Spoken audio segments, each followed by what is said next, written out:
بسم اللہ الرحمن الرحیم۔ السلام علیکم۔ اچھا اور برا گمان۔ پرانے زمانے میں مال برداری اور پبلک ٹرانسپورٹ کے لیے بیل گاڑی ہوا کرتی تھی۔ ہر بیل گاڑی کے ساتھ کتا ضرور ہوتا تھا۔ جب کہیں سنسان بیابان میں مالک کو روکنا پڑتا تو اس وقت وہ کتا سامان کی رکھوالی کیا کرتا تھا۔ جس نے وہ بیل گاڑی چلتی دیکھی ہوگی تو اس کو ضرور یاد ہوگا کہ وہ کتا بیل گاڑی کے نیچے نیچے ہی چلا کرتا تھا۔ اس کی ایک خاص وجہ ہوتی تھی کہ جب مالک چھوٹا کتا رکھتا تھا تو سفر کے دوران اس کتے کو گاڑی کے ایکسل کے ساتھ نیچے باندھ دیا کرتا تھا، تو پھر وہ بڑا ہو کر بھی اپنی اسی جگہ پر چلتا رہتا تھا۔ ایک دن کتے نے سوچا کہ جب مالک گاڑی روکتا ہے تو سب سے پہلے بیل کو پانی پلاتا ہے اور چارہ ڈالتا ہے، پھر خود کھاتا ہے اور سب سے آخر میں مجھے کھلاتا ہے۔ حالانکہ گٹ تو ساری میں نے اپنے اوپر اٹھائی ہوتی ہے۔ دراصل اس کتے کو گٹ کے نیچے چلتے ہوئے یہ گمان ہو گیا تھا کہ یہ گٹ میں نے اٹھا رکھی ہے۔ وہ اندر ہی اندر کڑھتا رہتا ہے اور ایک دن فیصلہ کیا کہ اچھا پھر ایسے تو ایسے ہی صحیح، میں نے بھی آج راستے میں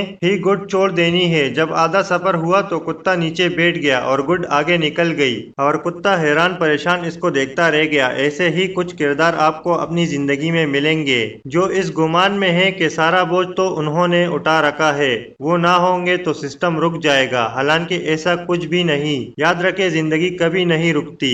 کسی کے لیے کہانی میں کردار بدلتے رہتے ہیں مگر زندگی چلتی رہتی ہے۔ اللہ حافظ۔